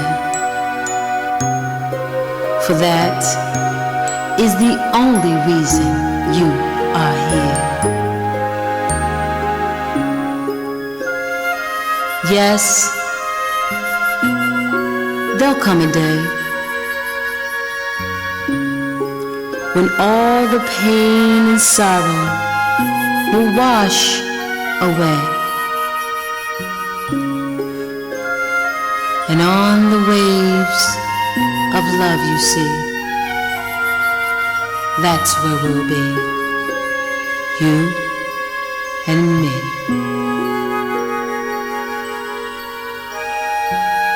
You and me.